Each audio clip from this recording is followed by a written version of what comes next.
Olá, gente, tudo bem? Vamos lá dar continuidade à nossa disciplina Saúde Coletiva e Segurança no Trabalho.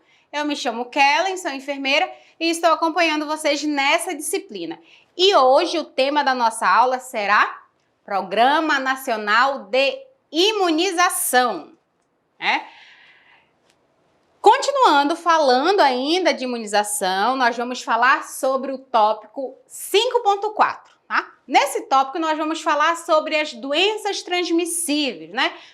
O que são doenças transmissíveis? A Organização Pan-Americana de Saúde, né, definiu como qualquer doença causada por agente infeccioso específico ou seus produtos tóxicos, que se manifesta pela transmissão desses agentes de uma pessoa ou animal infectado ou um reservatório para um hospedeiro suscetível.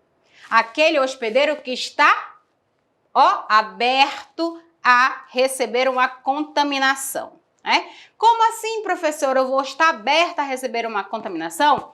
Se você não estiver com o teu sistema imunológico, ativo, atento, você é um hospedeiro suscetível. Você pode receber direta ou indiretamente por meio de um hospedeiro intermediário de natureza vegetal, animal, de um vetor ou do meio ambiente inanimado, né? Aí eu coloquei aqui, a imagem de vários patógenos, né? Esporos, fungos, bactérias, né? Tudo aquilo que podem o quê? Comprometer o nosso corpo, né? Cabe salientar que sem esses dois componentes não existe uma doença transmissível. E esses dois componentes devem acrescentar a influência do meio ambiente no processo e as características individual dos hospedeiros, né? Que podem torná-lo mais ou menos suscetível ao adoecimento. Vamos lá. Recordando, né? O meu sistema imunológico, ele me protege de adoecer, ok? Se por algum fator, dependendo do fator emocional ou físico, o meu sistema imunológico, ele baixa. Eu fico suscetível ao adoecimento. Professor, então quer dizer que se eu estiver estressada, quer dizer que se eu estiver tomando um antibiótico, tá aí, coisas que as pessoas não sabem. Quando você toma um antibiótico, essa imunidade baixa, eu vou estar suscetível a ser contaminada? Sim. Se eu estiver abaixo do meu peso lá, né? Se eu estiver desidratado, se eu não estiver recebendo as vitaminas e sais minerais necessários para que o meu corpo consiga, né, estar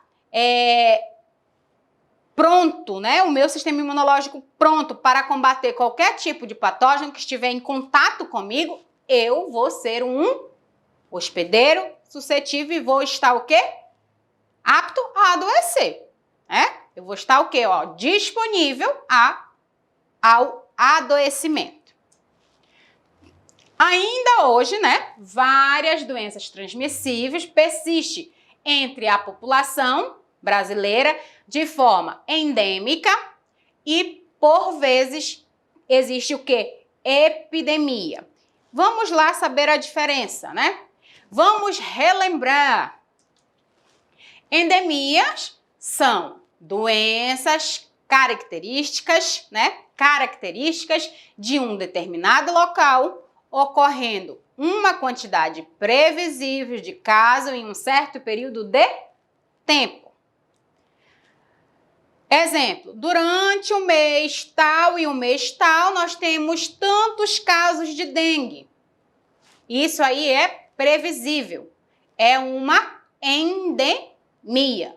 Eu sei que durante esse período sempre acontece tantos números de casos de dengue. Ok? Já é previsível. Quando se fala já em epidemias, né, são aumentos abruptos do número de doenças em um curto espaço de tempo. Se por um acaso, durante o mês tal e o mês tal, naquele local, naquela área geográfica ali, que ocorrem os casos de dengue, né? É comum que nesse período eu tenha 1.000 casos de dengue. E aí, de repente, sobe para 3.000. De repente, abruptamente, um espaço curto de tempo, eu já posso considerar uma epidemia, ok? O Brasil, né, encontra-se no que chamamos de transição epidemiológica.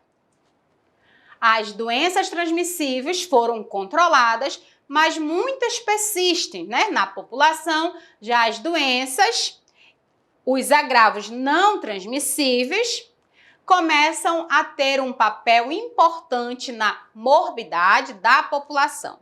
E quais são essas doenças não transmissíveis, professora? Lembrando que as doenças não transmissíveis são hipertensão, diabetes, problema com colesterol, cardiopatas. Essas doenças ainda levam pessoas à morte, ok? Mas elas são não transmissíveis. O Ministério da Saúde considera que as doenças transmissíveis no Brasil podem ser divididas da seguinte forma: doenças transmissíveis com tendências declinantes são principalmente as doenças imunopreveníveis, que podem ser prevenidas por imunização.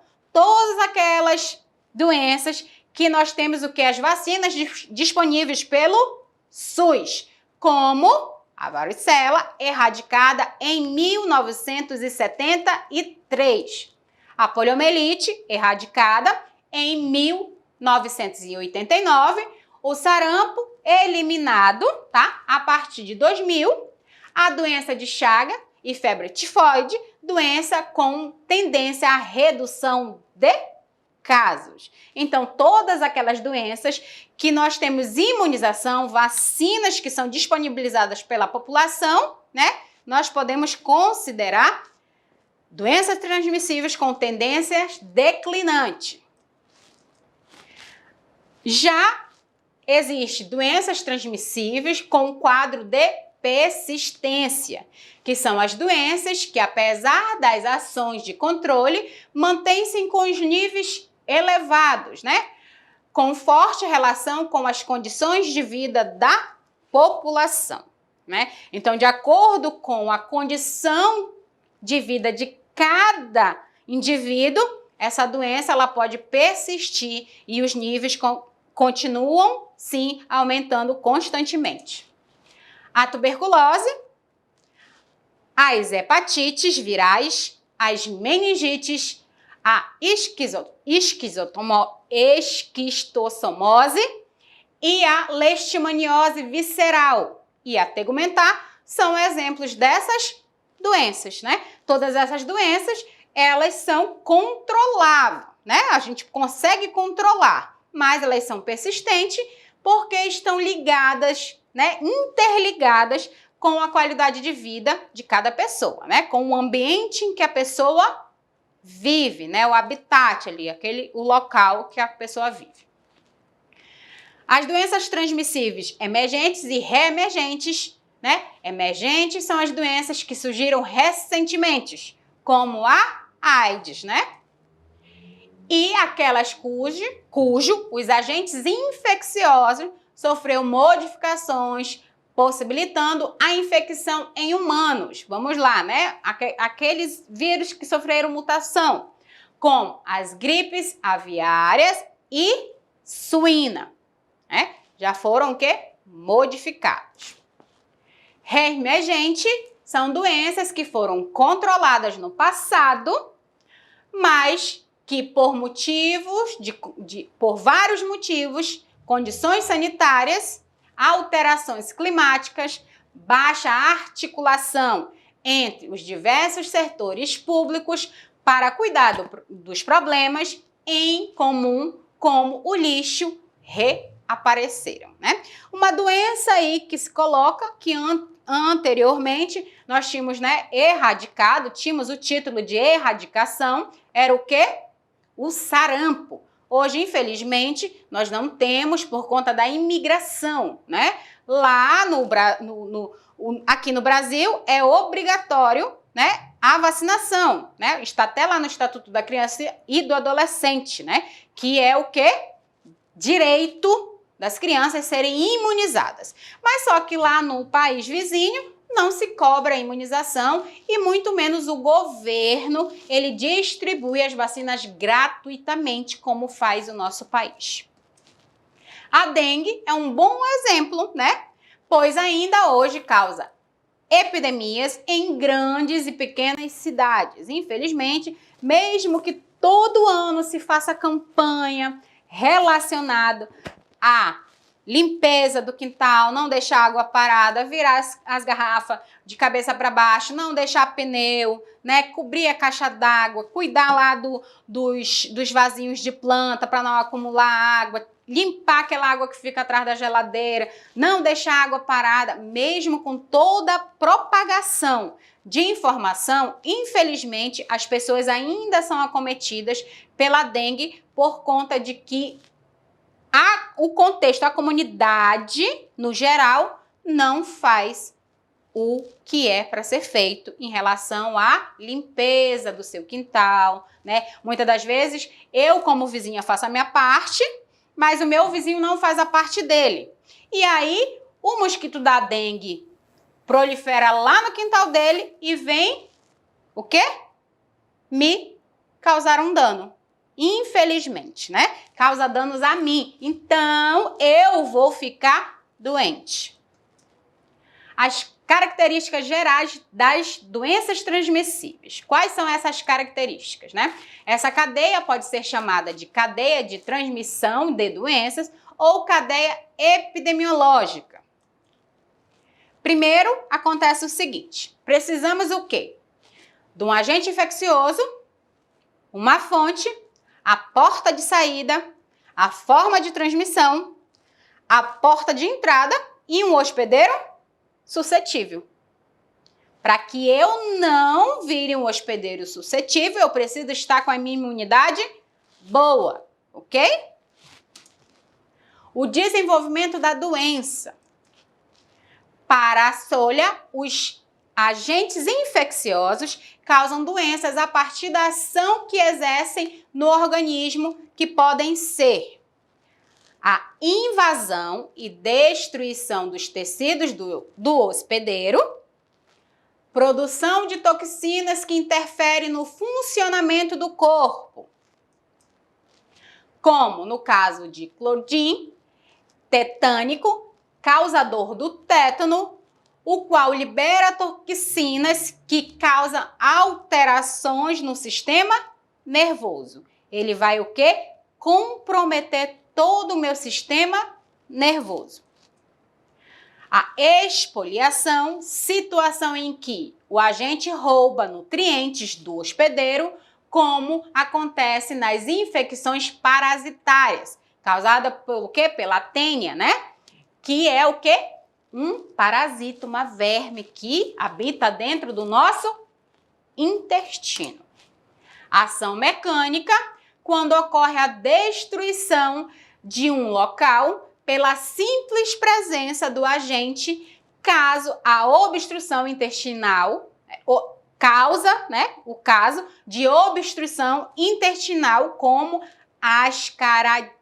ascaradíase, né? Esse tipo de parasita, ele obstrui todo o trânsito intestinal. Existem pessoas que têm tanto parasita dentro, né? Tem tanta escaradise que ela não consegue mais realizar as necessidades fisiológicas dela e ela tem que ser submetida a uma cirurgia para poder desobstruir, né? Todo aquele intestino por conta do excesso de parasita que está dentro do intestino. A indução de reações orgânicas que levam à lesão das células do hospedeiro, como a sífilis e a infecção por HIV, né? Lembrando que hoje as pessoas, elas não morrem mais de HIV, certo? As pessoas, elas morrem pelas doenças oportunistas, porque o HIV, ele acaba com o meu sistema imunológico. Então, se eu não tenho sistema imunológico, eu vou ser acometida por tuberculose, por pneumonia, por gripe, diarreia constante, obstrução pulmonar. Tudo vai acontecer para o meu corpo, porque eu não tenho mais o quê? Uma cobertura, eu não tenho mais imunização, porque o HIV ele compromete todo o meu sistema. Pela produção de enzimas que destrói as células do tecido do hospedeiro, né? Existe tipos de doenças transmissíveis que ela acaba com o tecido do corpo, né? A partir do momento em que um agente infeccioso consegue passar pelas nossas barreiras, que são as nossas barreiras imunológicas, começamos a desenvolver a doença, né? Até esse agente infeccioso atingir o nosso corpo, ele passa por barreiras, né? Nós temos a pele que nos protege, nós temos a nossa gordura, mas esse agente, ele sempre tem uma porta de entrada. Cada agente tem uma porta de entrada. Mas para isso, os agentes devem possuir características que garantam a invasão e a reprodução e a sobrevivência no nosso organismo. Cada invasor, cada agente infeccioso, ele tem característica própria. Os agentes possuem características próprias que variam de intensidade entre as espécies, garantindo assim a sobrevivência e a reprodução, né? Cada um tem a sua porta de entrada, cada um tem o seu método, né, de atingir aquele órgão vital ou a sua sobrevivência e a sua reprodução.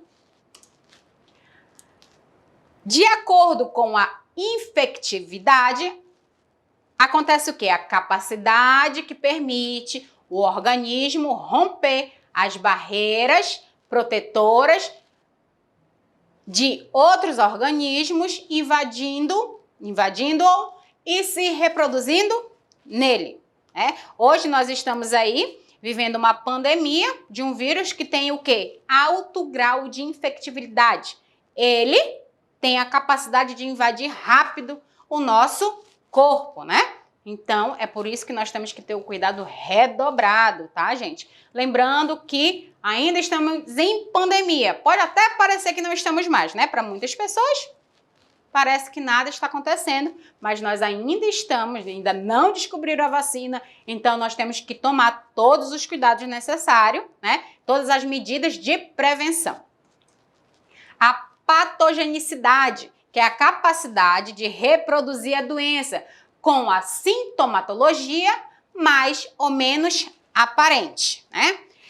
Existe, né, agentes infecciosos que eles ficam no nosso corpo, lá, ó, guardadinho, e não desenvolvem sinais e sintomas. E existe, né, agentes infecciosos que logo que você é acometido, ele já começa a desenvolver sinais e sintomas para que o corpo ele já está o que dando sinal que algo está errado. A imunogenicidade, que é a capacidade do agente em produzir a resposta imunológica, né? Isso aí também tem muito a ver com o meu corpo, a minha resposta, né, a cada agente infeccioso que eu for exposto. As dantes relevantes no Brasil, né? As doenças transmissíveis que são as relevantes no Brasil. Lembrando que, infelizmente, nós ainda temos muitas doenças transmissíveis, né? Que, mesmo com toda a promoção de saúde, mesmo com todas as informações em rádio, em televisão, em internet, né? Em palestras de orientação, ainda o número ainda é muito alto, né? De certos tipos de doenças transmissíveis. O Brasil conseguiu controlar grande parte das doenças transmissíveis, né? Reduzindo os índices de morbimortalidade e estabelecendo um sistema de vigilância epidemiológica capaz de desencadear ações de controle em tempo hábil, né? Existem algumas doenças que nós temos o quê, né? Um controle por conta de todo o planejamento que nós temos. São aquelas doenças compulsórias, né?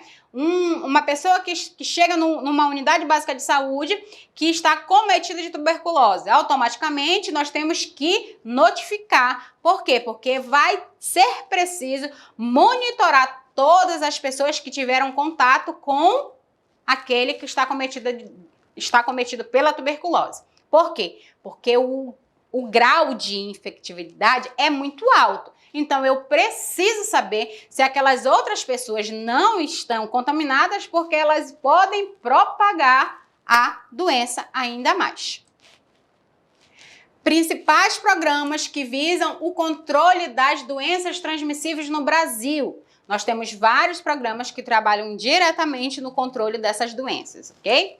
Nós temos o Programa Nacional da Malária, né, que tem um controle que trabalha diretamente relacionada somente com o controle da malária.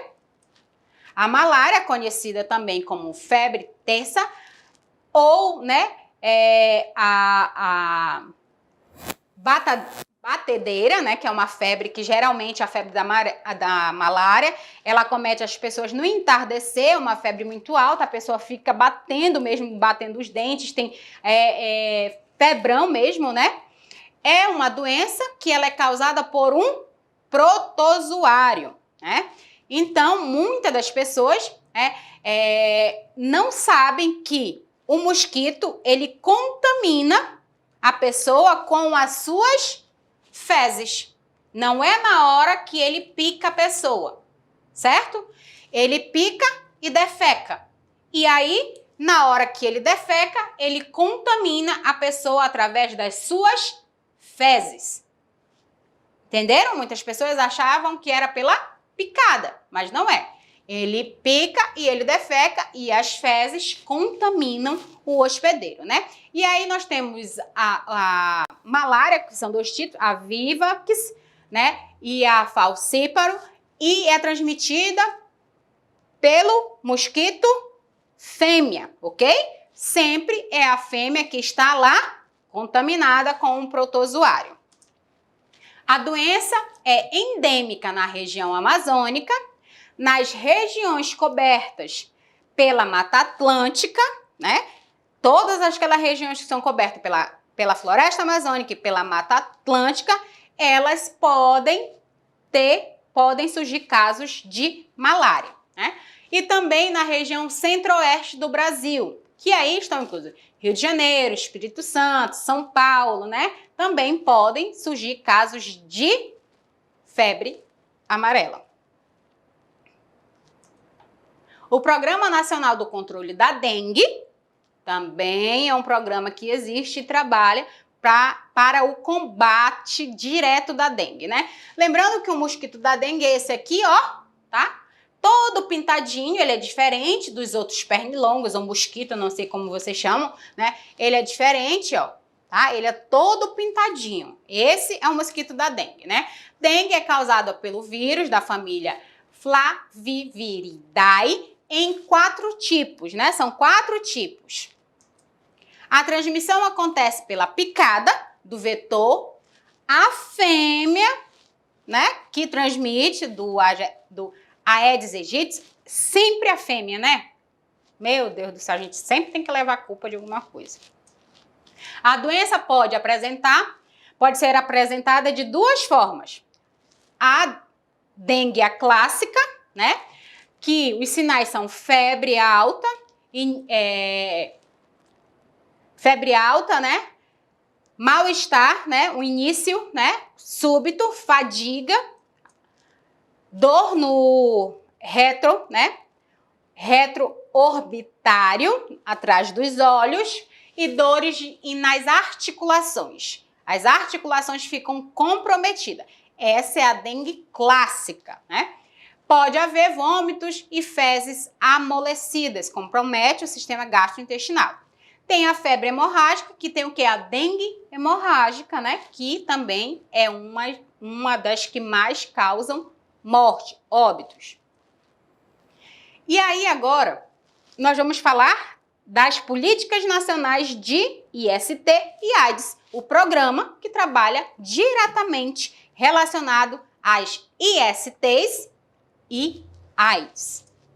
As ISTs, que são infecções sexualmente transmissíveis, são um grupo externo de doença, que tem como característica comum a forma de transmissão direta por ato sexual. Professora, mas não é DST? Por que a senhora está falando IST? Há um tempo atrás teve uma mudança na nomenclatura. Não se fala mais DST. Por quê? Porque a pessoa ela está infectada. No início ela se infecta para depois ela manifestar a doença. Então, são infecções sexualmente transmissíveis, não doença sexualmente transmissível. A pessoa não é infectada pelo vírus do HIV e já está com AIDS, certo? Depois é que ela vai desenvolver a doença verdadeiramente dita, sinais e sintomas e todos os transtornos que acometem a pessoa. Algumas apresentam a transmissão vertical. O que é a transmissão vertical? É aquela transmissão que é feita na hora do parto. É por isso que nós vamos ressaltar mais uma vez a importância do pré-natal, certo? A importância do pré-natal é o quê? Saber se a mãe tem algum tipo de IST para que possa ser feito o controle para que a criança possa ter a possibilidade de não ser infectada, certo? Lembrando que, geralmente, as mulheres que têm algum tipo de IST ou, tá? Quem tem o HIV geralmente não consegue ou não pode mesmo ter um parto natural para que se evite o contato, né, muito com as secreções da mãe, e a mãe não pode amamentar o seu bebê. Como professora, não pode. Toda vez que ela amamenta aquela criança, ela está expondo a criança a uma carga de vírus superior àquela que a criança está sendo exposta naquele momento, tendo contato com, né, na barriga da mãe. Por quê? Porque o colostro é anticorpos puro, né? Então a mãe ela tem que não pode de jeito nenhum amamentar a sua criança, justamente para evitar que essa criança seja contaminada. As principais ISTs. Quais são as principais ISTs? As infecções como a sífilis, em especiais a latente, a gonorreia e as clamídias. Em mulheres, as hepatites virais B e C e a infecção pelo HIV são frequentemente assintomáticas, né? Geralmente, 90% das mulheres só descobrem que estão infectadas pelo HIV, sífilis, quando começam a fazer o seu pré-natal. Por quê? Porque não fazem o teste periodicamente, o teste rápido. Lembrando que ele está disponível em qualquer unidade básica de saúde e você pode chegar na unidade e pedir para fazer o teste rápido. Não precisa você marcar consulta, não precisa você ficar lá, né? Claro que você vai ter que esperar a sua ordem, né? De acordo com a ordem de chamada, mas você não precisa marcar consulta com o médico para fazer um teste rápido. Você só vai lá na unidade e pergunta, estão realizando teste rápido? Sim, é ali naquela sala, você vai lá, fala que você quer fazer o teste rápido, aguarda, faz o teste rápido, no máximo 20, 25 minutos você já sabe o resultado, se você está contaminado ou não. É muito rápido e, infelizmente, muitas pessoas não fazem. Tá? E o que acontece? Muitas dessas mulheres, elas só descobrem que estão acometidas pelo HIV e que estão contaminadas por algum tipo de ST durante o seu processo de gestação, quando elas estão sendo acompanhadas no pré-natal. Porque no pré-natal nós vamos fazer todos os tipos de exames necessários para saber como está a saúde dessa gestante, né? Eu preciso saber como está a qualidade de vida dessa mãe. Se essa mãe ela vai conseguir desenvolver, né, essa gravidez de uma forma saudável. Se ela está cometida por algum tipo de patologia, se ela está cometida por algum tipo de ST, porque se ela estiver, nós precisamos iniciar, né, todo o procedimento imediatamente. Quando não infectada, levam a complicação, né, mais graves, como a sífilis congênita, a DIP, né, a infertilidade, cirrose hepática e AIDS. A sífilis é, na maioria das vezes, diagnosticada por triagem de gestante ou de pessoas com IST. Infelizmente, né, as pessoas, como eu acabei de dizer, as mulheres só descobrem que estão infectadas pelo HIV ou estão com sífilis durante o seu pré-natal, porque obrigatoriamente a mulher precisa realizar o teste rápido, tá? Ela precisa fazer 2 vezes o teste rápido. Logo quando ela descobre que está grávida e depois precisa fazer VDLR, aí faz novamente o teste rápido e faz VDLR novamente. Então ela vai estar constantemente fazendo os testes para saber como é que está a condição dessa mãe. Já a cervicite por gonorreia e por clamídia não é diagnosticada com frequência. Né? Como é que eu vou conseguir diagnosticar essas minhas doenças, né? As infecções do trato genital feminino, que são o quê? Clamídia, a gonorreia, né? Elas são diagnosticadas durante a minha consulta, né? Do preventivo. Eu vou relatar todos os sinais e sintomas que estão acometendo o meu corpo. Eu vou falar se eu estou com secreção, como é essa secreção, o odor, né? Cheiro, odor, se é sanguinolenta, se é sério sanguinolenta. Então, tudo isso eu tenho que falar durante a minha consulta de enfermagem ou a minha consulta com o especialista, na hora da minha coleta do Papa Nicolau. De maneira geral, as seguintes ações devem ser tomadas durante as consultas ambulatoriais nos serviços de saúde. Triagem para clamídia em gestantes, de 15 a 24 anos, quando disponíveis. Triagem para sífilis, gonorreia, clamídia, hepatite B e C e HIV em pessoas com ISTs e população chaves, que são o quê? Gays, HSH, homens que fazem sexo com homens, profissionais do sexo, travestis, transexuais e pessoas que usam drogas, quando disponível, ok? Essas pessoas, elas têm que estar disponíveis a fazerem esse teste. Testagem de rotina para diagnóstico de HIV, sífilis, hepatite B durante o período do pré-natal e parto, né? Temos que fazer rotineiramente todos esses exames.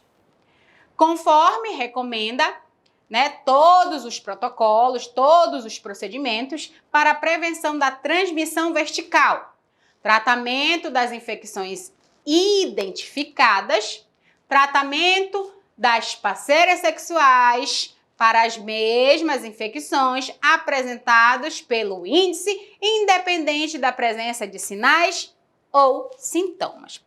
Pronto, vamos lá parar bem aqui nesse ponto-chave. Infelizmente, ainda vivemos, né, uma cultura, né, que os seus parceiros, geralmente nós estamos falando de mulheres, né, os parceiros das mulheres, eles não se submetem a fazer o tratamento. Por quê? Logo eles falam assim, ai, mas eu não estou sentindo nada, não tem nada comigo. Quem está doente é tu que está sentindo as coisas, eu não estou sentindo nada. Só que não quer dizer que ele não esteja infectado.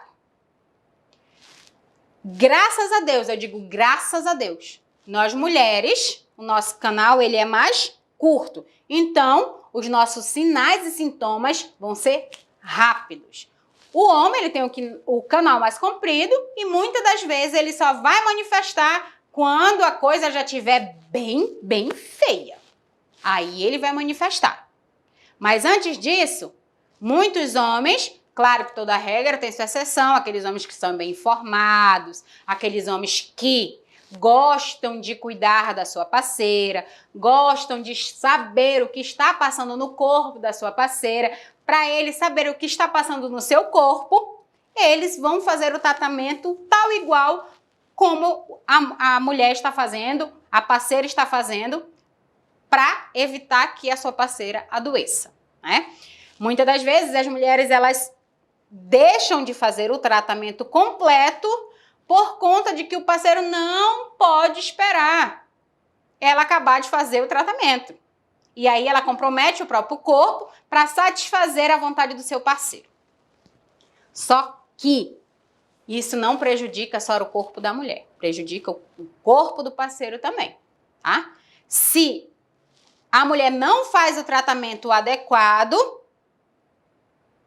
ela vai estar o quê? Logo, ela vai se reinfectar novamente. E aí a carga viral vai vir ainda maior. E aí o meu corpo ele ainda vai ser mais comprometido.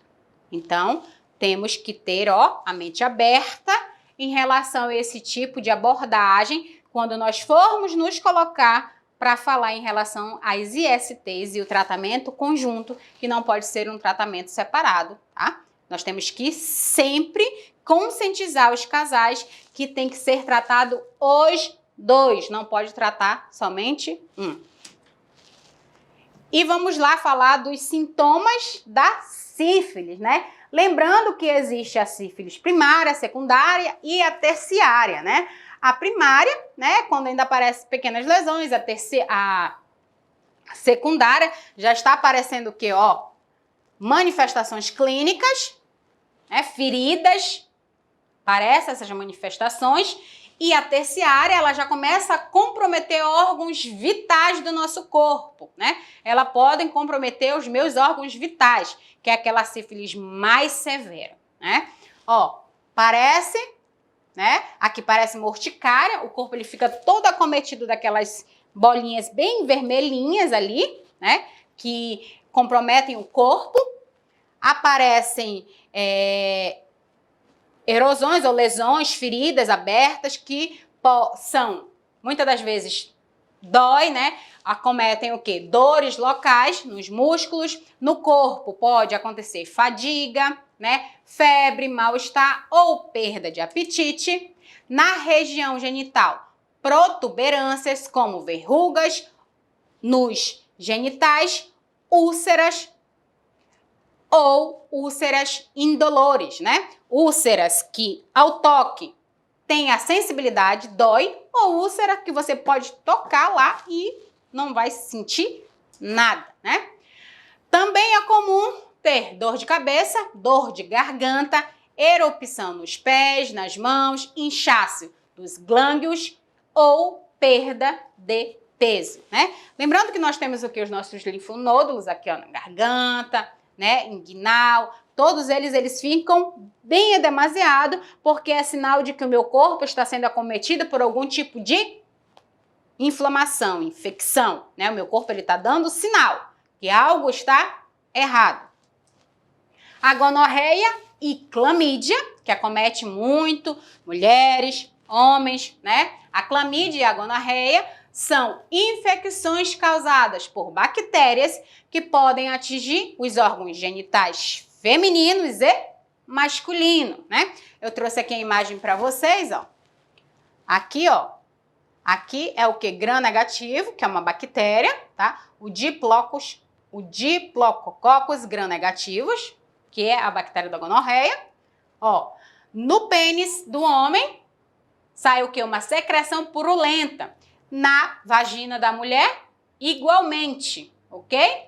Na criança, quando não é tratado, a criança ela pode até cegar por conta de um tratamento que não foi feito. Então, a criança nasce o que? Olha, com os olhos todo cheio de secreção purulenta, né? Então, é por isso que é importante fazer o tratamento, né?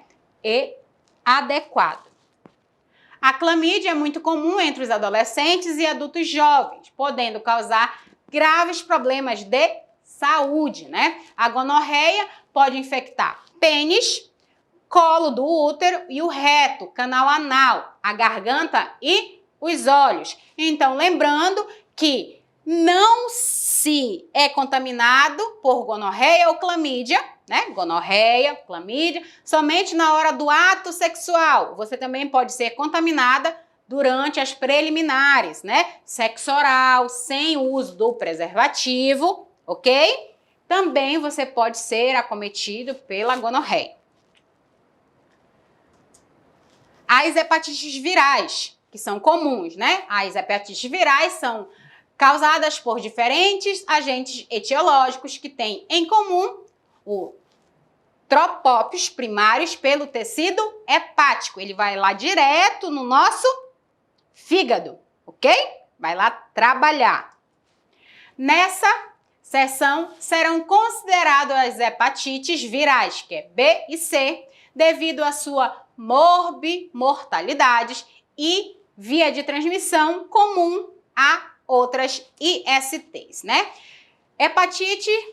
As hepatites sintomas, geralmente elas são bem parecidos os sintomas, tá? Febre, fraqueza, mal-estar, dor abdominal, enjoo, náuseas, perda de apetite, urina escura, fica da cor mesmo de café ou até mesmo as pessoas falam, né? Ah, tá de cor, é igual a cor de Coca-Cola. Icterícia, olhos e peles amarelada pelo excesso de bilirrubina, fezes esbranquiçadas como uma massa de vidraceiro, né? Então, o fígado, ele fica completamente comprometido. A infecção pelo HIV, né? As ISTs são um fator de risco para a aquisição do HIV, né? Estudos demonstram que as pessoas com ISTs e infecções não ulcerativas do trato reprodutivos têm um risco aumentado, né? Todas aquelas pessoas que são acometidas pelas doenças que podem produzir úlceras, né? Feridas lá nos órgãos genitais, né? Podem sim aumentar ainda mais, né? Ele pode se tornar o quê? Um hospedeiro suscetível em até 10 vezes mais, né? Ou entre 3 a 10 vezes que deve ser infectado pelo HIV, o qual sobe para 18 vezes se a doença cursar em úlceras genitais, né? Então, se eu estou com uma ferida e eu mantenho relação sexual com um portador, né, do HIV, é claro que além do meu contato sexual, eu ainda vou ter uma porta de entrada ali para ser contaminada muito mais fácil, né? o Programa Nacional e o Controle da Tuberculose, né? Aqui, dentro dessas doenças sexualmente transmissíveis, existe N outras doenças sexualmente transmissíveis que nós precisamos trabalhar dentro da estratégia de saúde da família, né? Uma doença que é comum, né? Herpes labial, herpes genital, todas essas doenças são comuns. 90% da população brasileira é acometida pela herpes labial. Essa herpes labial ela é manifestada quando a sua imunidade baixa, né? Que você começa a ter o quê? Bolinhas, né? Em forma aqui, ó, várias bolinhas junto que dói e causa depois o quê? Uma úlcera, uma lesãozinha aqui. E depois vira uma ferida e aí o seu corpo combate, né? Mas infelizmente ainda existe uma cultura, né, que as pessoas têm muito preconceito, né, em relação às pessoas que têm herpes labial, mas muitas das vezes essas pessoas, elas nem são contaminadas, né, de forma, digamos que, das vezes que elas são contaminadas é acidentalmente. Pegou um copo que uma pessoa que estava com uma lesão, né, usou, aí foi contaminada, nem beijou na boca de ninguém, nem estava lá no carnaval beijando uma boca, outra boca, porque é a época que mais tem a disseminação de herpes labial é na época do carnaval, que ninguém é de ninguém, todo mundo beija todo mundo, e aí a contaminação corre solta. E estou falando das outras doenças sexualmente transmissíveis, que o número dessas doenças são aumentadas infinitamente durante o período do período que tem essas festividades, né, no nosso Brasil. O Programa Nacional do Controle de Tuberculose trabalha diretamente as pessoas que são portadoras da tuberculose, né? Vamos trabalhar, né, todas aquelas pessoas de forma integral. A tuberculose é causada por um bacilo, né? O tuberculose transmitido pelas vias aéreas por meio da fala, do espirro e da tosse. O bacilo fica suspenso no ar e é preciso haver um contato prolongado para que a contaminação aconteça. Então, eu preciso estar em contato constante com uma pessoa que está com a tuberculose para que eu possa ser contaminada. Enquanto não for iniciado o tratamento medicamentoso, a pessoa contaminada pelo bacilífero continuará a transmitir a doença. Então, existem umas doenças que elas são, né?